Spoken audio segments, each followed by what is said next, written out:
Is Wolfenstein The Old Blood actually a hard campaign, or is it a quick prequel that punches way harder than its size suggests?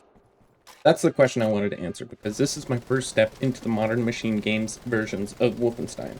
I've heard about the New Order, and I know it's the game people usually point to when they talk about Wolfenstein becoming more cinematic, more character-driven, and more emotional than most people expected from a series built on blasting Nazis in war.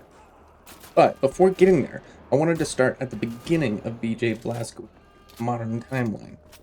The Old Blood drops BJ into Castle Wolfenstein before the events of the New Order, and on paper, the setup sounds simple. Sneak into a Nazi fortress, find a secret folder, survive the mission, and hopefully avoid being turned into historical paste by a man with a metal pipe and a serious workplace aggression issue.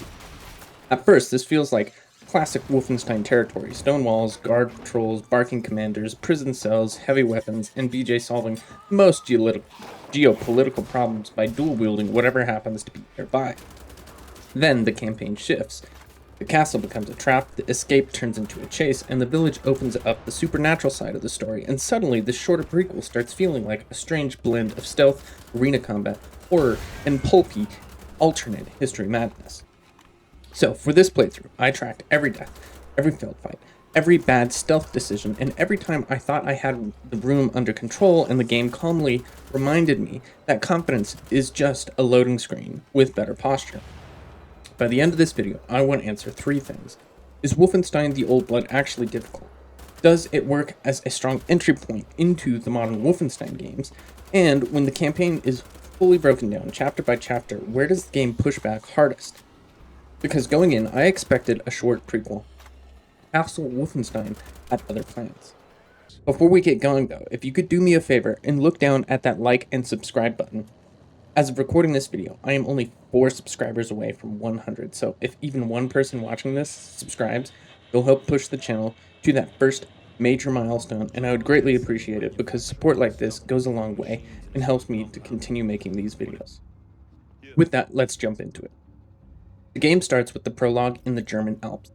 The Old Blood opens in 1946 with BJ Blazkowicz and Agent 1 heading into the German Alps on a mission for the OSA. The goal is simple on paper: infiltrate Castle Wolfenstein and recover a secret folder containing or connected to Deathshead compound. That setup immediately gives the campaign a clean purpose. This is the mission before the bigger mission. BJ is hunting the information that could finally point the Allies towards the source of the Nazi war machine. The prologue works because it gives the player just enough context before the game starts tightening the leash.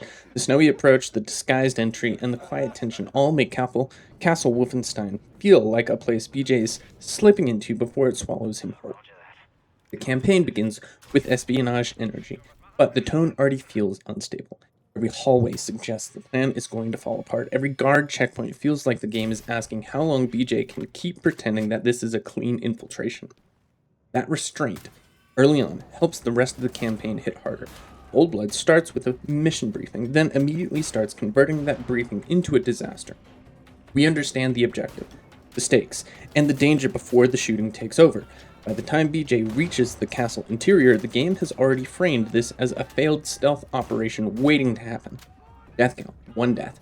1 death in the prologue suggests the opening did its job without turning into a wall. This section introduces the mood, the controls, and the infiltration premise while keeping the punishment light.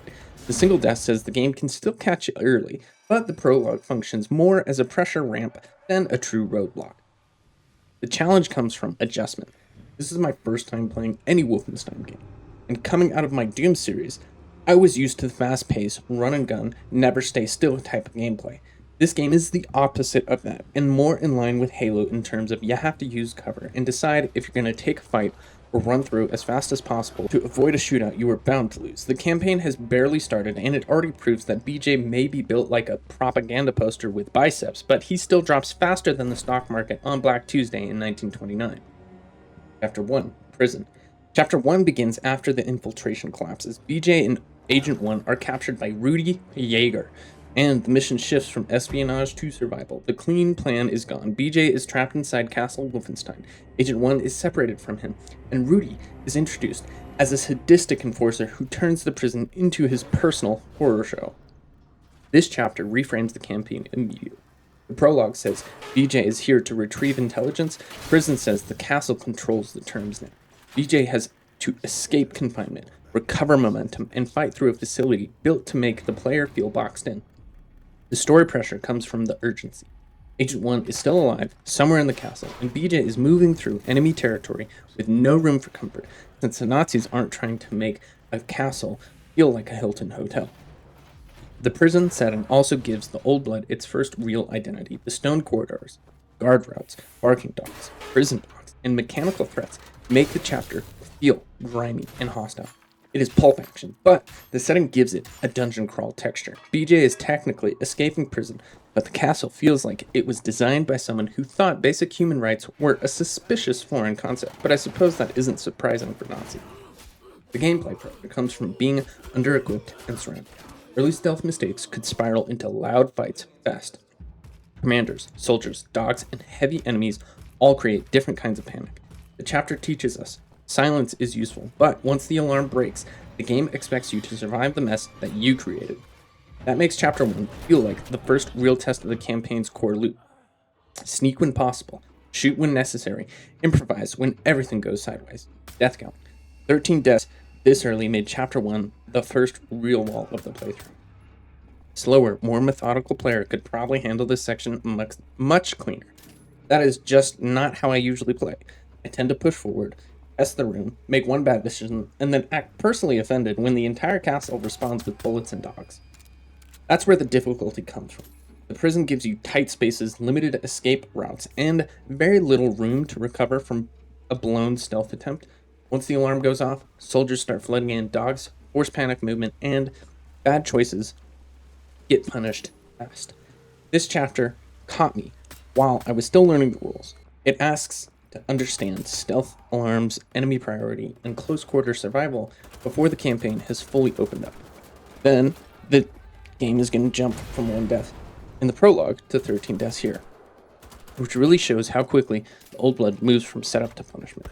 By the end of Chapter 1, the mission has changed shape. BJ is still chasing the folder, but the immediate goal is survival. The castle is awake.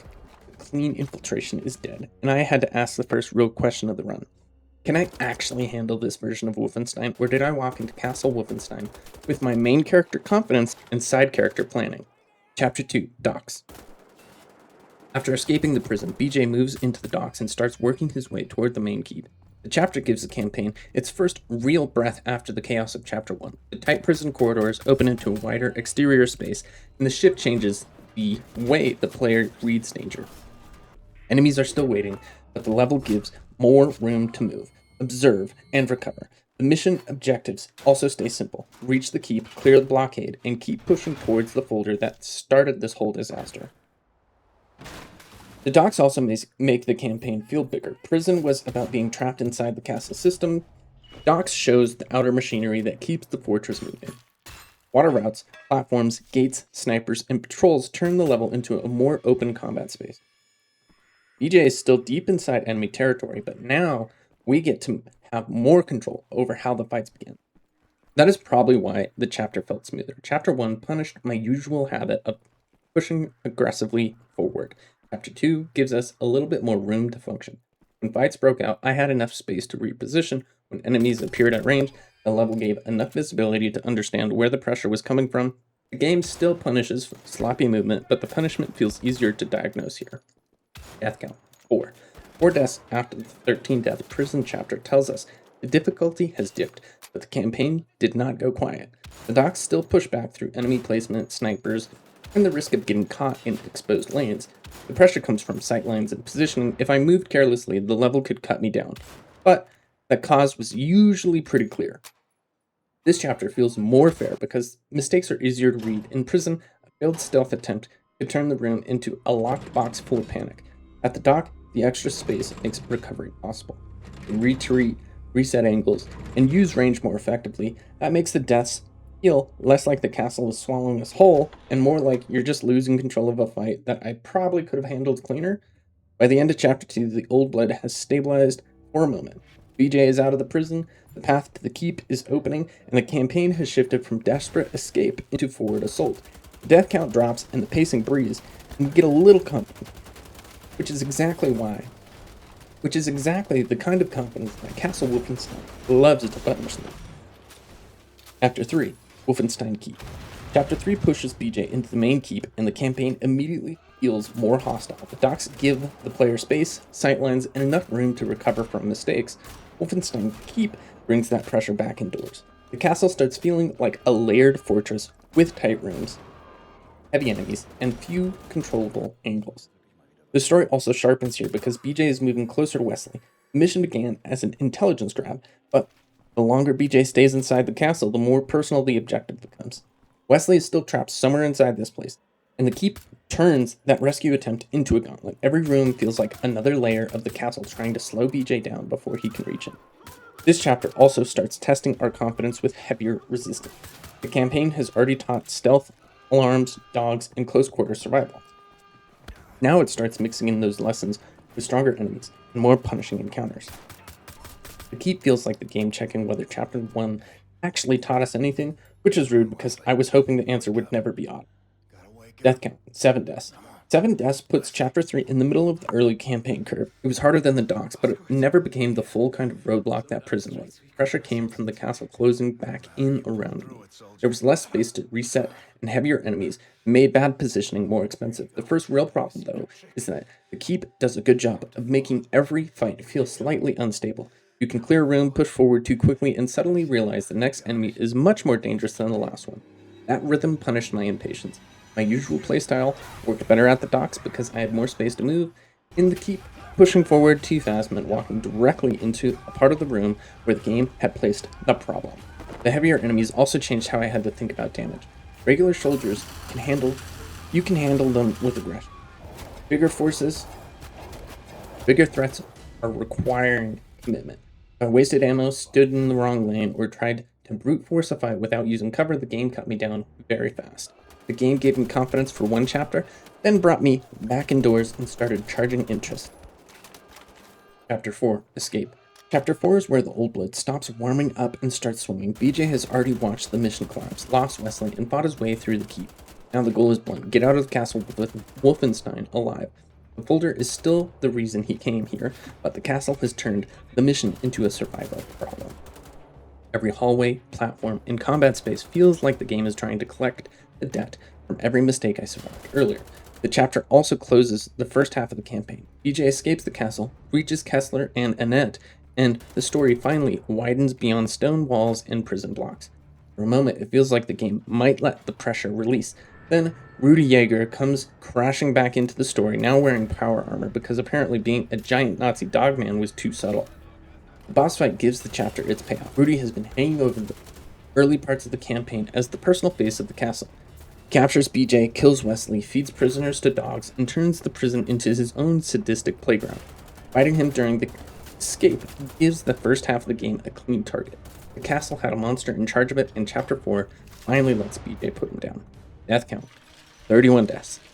31 deaths makes Chapter 4 the biggest roadblock of the entire run. This is the point where my usual playstyle fully caught up with me. Chapter 1 punished impatience in tight spaces.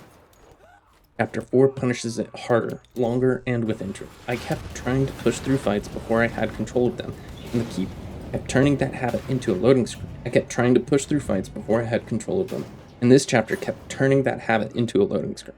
The difficulty comes from sustained pressure. The escape sequence keeps moving, but the combat rarely feels comfortable. Enemies hit hard, the level gives you dangerous angles to manage. When the fight opens up, aggression can work. When the fight tightens, aggression turns into a walking directly into a firing squad with inspirational music playing in my head. The Rudy fight also exposes how expensive panic can be. The arena asks for movement, awareness, and patience. If I rushed damage, ignored positioning, or lost track of the boss, the fight fell apart fast. Rudy is a good early boss because he is tied directly to the story, but he also forces us to respect the mechanics. The castle has been teaching the entire time. Stay mobile, use the room, manage pressure. Stop pretending BJ can solve every problem by sprinting toward it like a human lawsuit. The death count completely changed how this first half of the campaign feels. Before Chapter 4, the old blood was challenging but manageable. After Chapter 4, the game had officially humbled me. This chapter alone accounted for nearly 1/3 of my total deaths in this run, which means The escape from Castle Wolfenstein was the defining difficulty spike of the playthrough. By the end, BJ is finally out of the castle, Rudy is dealt with, and the campaign opens the door to Wulfburg. Chapter 5, Wulfburg. After the escape from Castle Wolfenstein, Chapter 5 moves BJ, Kessler, and Annette into Wulfburg by river. The setting shift is immediate. The campaign leaves the fortress behind and trades prison cells, stone corridors, and military machinery for a quiet town sitting under Nazi occupation. That change gives the game a needed reset after Chapter 4. BJ has killed Rudy, survived the castle, and made it to the next lead. Helga has the folder, and Wulfburg becomes the new target. The objective is still tied to Deathshead, but the route now runs through a village full of patrols, evacuated streets, and resistance contacts. The chapter also gives Kessler and Annette more texture. Their conversation on the boat turns from escape partners into people carrying loss, memory, and unfinished business. Annette is thinking about a friend in town. Kessler carries an anti-Nazi flyer to honor his executed wife. After 4 chapters of Castle Wolfenstein trying to chew BJ into ground beef, Wulfburg reminds the player that this war is destroying ordinary lives too. Once BJ reaches town, the chapter becomes a quieter infiltration sequence. He moves through patrols, finds Agent 2, and learns that Pippa Shepard has the next piece of the mission. Her plan sends BJ into the tavern disguised as a waiter so he can steal Helga's folder. It's one of the funniest setups of the game because BJ can survive prison, robots, dogs, heavy soldiers, and Nazis in power armor. But now the mission depends on whether or not he can convincingly serve wine for 30 seconds. That disguise sequence gives Chapter 5 its identity. The campaign briefly becomes a spy farce inside a horror war story. BJ gets close to Helga, grabs the folder, and almost escapes cleanly. Then Helga sees through him, stabs his hand, and the entire scene collapses when an earthquake tears through Wulfburg. Death count, 2 deaths. 2 deaths makes Chapter 5 the cleanest chapter of this run. After 31 deaths in Chapter 4, this drop feels massive. The difficulty comes down because the chapter is built around infiltration, pacing, and story setup. There's still patrols, commanders, marksmen, heavy soldiers, and dangerous routes through town, but the level gives you more room to observe before committing, or you can just outright skip some of them. The chapter rewarded patience more than reflexes. When I slowed down, watched patrols, and treated the town like a stealth space, the pressure stayed manageable. The low death count suggests the game gave clearer information here. Enemy placement was easier to read, and mistakes are much easier to contain before they become a full disaster. Chapter 5 also proves the old blood can still shift pace without losing tempo. The danger is still there, but the section is more about repositioning the story. BJ has left the castle, met Agent 2, reached Helga, and seen the supernatural side begin to break through the surface. By the end of Wulfburg, the folder is close, the town has been split open, and the campaign is ready to become something much stranger. The castle arc ended with BJ surviving a monster in armor. Wulfburg ends by suggesting the next monsters may have been buried under the town the whole time.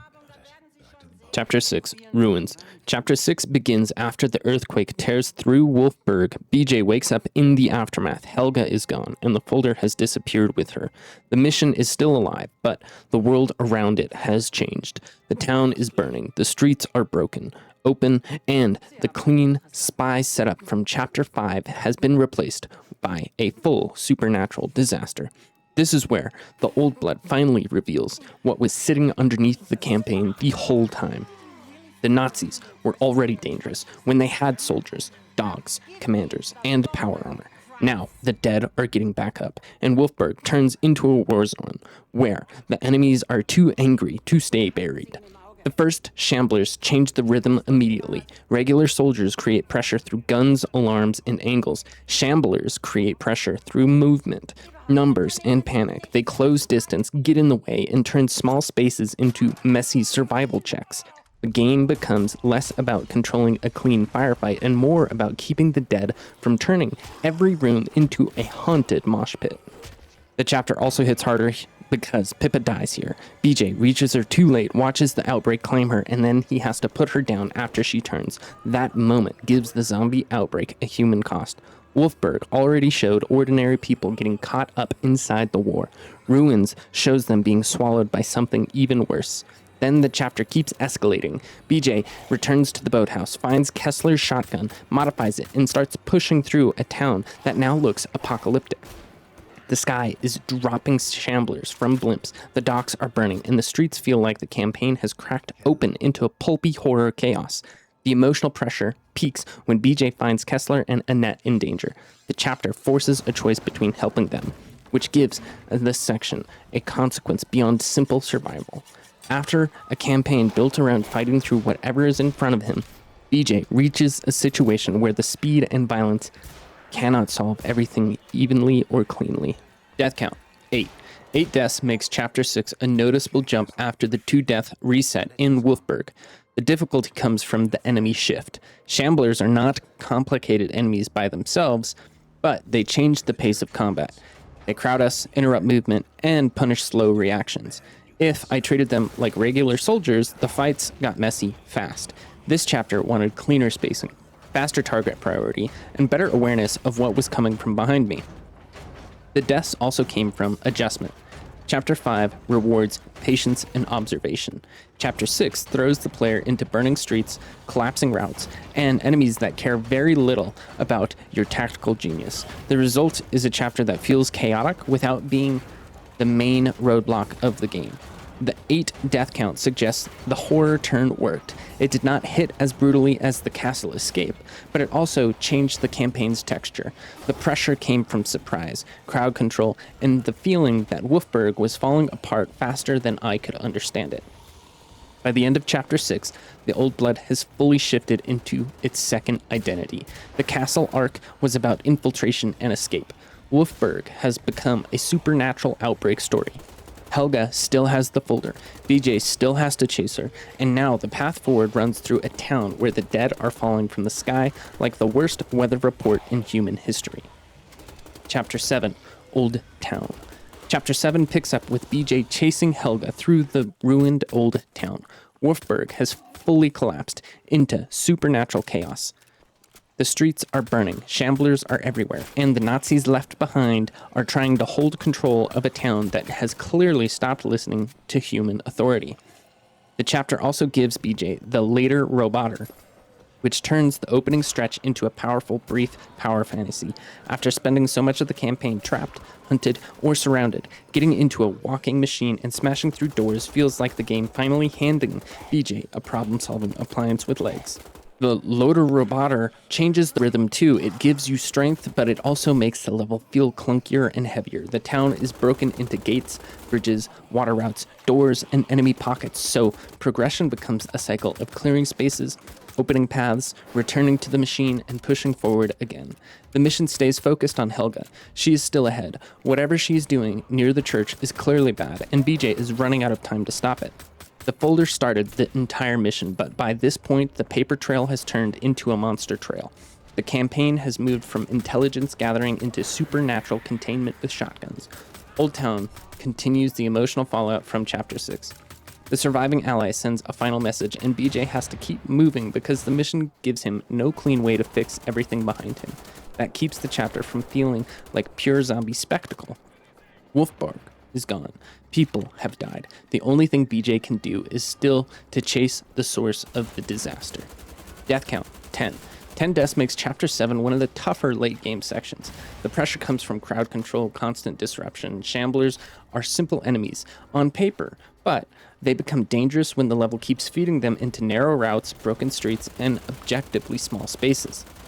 They interrupt movement, surround us, and make every reload feel like a personal risk assessment. The later Roboter also creates some friction. It's powerful, but the chapter keeps pulling you between the machine and regular combat. That back and forth can break the rhythm. One moment you're smashing through the town like BJ found the world's angriest forklift. The next, you are back on foot trying to manage zombie waves before they turn the street into a buffet with opinions. My deaths here came from impatience and sloppy spacing. I kept trying to push through the town before the area was actually under control. That worked in smaller fights in the old town. Pushing too early meant getting boxed in by shamblers or walking into another pocket of enemies before I had time to reset.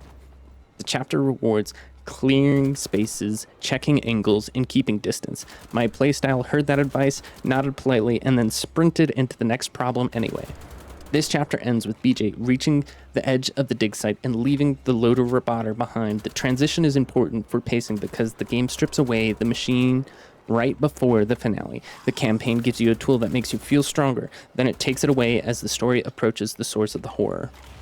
Old Town turns Wulfburg into a full outbreak zone. The castle-tested escape. The ruins introduce the dead. Chapter 7 forces BJ to push through the consequences. By the time he reaches the dig site, the Old Blood has made one thing clear. The Nazis dug up something ancient, and somehow BJ is still the guy expected to clean it up with bullets and emotional exhaustion. Chapter 8. Dig site. Chapter 8 brings the Old Blood to the source of the nightmare. BJ reaches the dig site and pushes into King Otto's vault, where Helga and Schneider have finally found what the Nazis were hunting. At the start of the game, the mission was about recovering a folder. By the end, the paper trail has led to an ancient weapon buried under Wulfburg, a monster sealed away because even its creator understood it should have stayed underground. That gives the finale a clean payoff. The castle was a military face of the campaign. Wulfburg was the human cost. The dig site reveals the ancient horror underneath both of them. Helga wanted control over something older and uglier than the war around her. And the second she tries to command it, the whole fantasy collapses. The flesh golem is a strong final boss concept because it turns the campaign's oculate buildup into one massive target. Helga thinks the old language gives her power over it, but the creature immediately reminds everyone in the room that Nazis finding ancient evil usually ends with ancient evil filing its own management plan. Schneider dies, Helga is mortally wounded, and BJ is left to clean up another disaster caused by people who saw a sealed monster vault and somehow thought, yes, career opportunity. The fight itself asks for awareness more than raw aggression. The golem is blind, which changes the rhythm of the encounter. We have to use sound, movement, spacing, and timing to create openings. Shooting it in the mouth deals the real damage, and the arena keeps pressure alive by adding Nazis and shamblers into the chaos. The monster can wipe them out too, which gives the fight a funny and useful layer. For once, letting the enemies be loud idiots is a legitimate strategy. Death count, 5. 5 deaths makes the finale challenging without turning it into a defining roadblock. When it comes to the How Difficult Is Game series that you're watching right now, I usually try and go into gameplay cold. So if I've never played the series, I never read anything on it, or if it's a game I played years ago, I don't do any warm-up rounds or anything along those lines so that I can be rusty and get a more accurate picture of how difficult the game actually is. That said, I cheated on this one just a little bit. I was looking on the Steam community forum and ended up reading a boss guide, which I did end up using that strategy on the boss fight, so I got out of the boss fight free and clear with no deaths, which I don't think would have been the case had I not read that guide, but c'est la vie. That means the deaths here were mostly about impatience. I wanted to beeline it to the boss and finish the game as fast as possible, which led to a few deaths prior to the fight. This brings the Old Blood to its conclusion. BJ kills the golem, recovers the folder from Helga, and escapes Wulfburg. The final mission connects back to the larger war. The folder points towards Deathshead, and the ending sends BJ toward the mission that will open the new order. That makes the Old Blood feel like a strange but effective first step in the modern Wolfenstein games. It starts as a castle infiltration, turns into a prison escape, and becomes a supernatural outbreak story, and ends with BJ fighting an ancient monster because apparently regular World War II was not busy enough. Altogether, the final death count is 81. 81 deaths tells me that the Old Blood was hard, but I think I learned from Halo all about the right pacing, and this is what truly can make a game hard. Yes, I did struggle with pacing throughout this game at times. However, with the Halo series under my belt relatively recently, I was able to apply a few of those lessons learned, which definitely lowered my total death count. So, objectively speaking, this game in the broader series errs on the side of some of the easier games that I have played. But I would say, subjectively speaking, this game is one of the hardest, just due to my normal playstyle. And this game is completely contrary to my normal playstyle in order to be successful. The Old Blood is short, but it's not soft. It moves fast, changes tone hard, and keeps finding new ways to humble us. By the end, the answer to the intro questions are pretty clear. This was not a quick prequel. It was Castle Wolfenstein personally checking whether I had earned the right to play the New Order. I think I can safely say I did, but that raises the question, how hard is the New Order and the rest of the new Wolfenstein series? If you want to find out, subscribe to the channel and like the video so you can tune in next week where I take on Wolfenstein the New Order. Until next time, thanks for watching.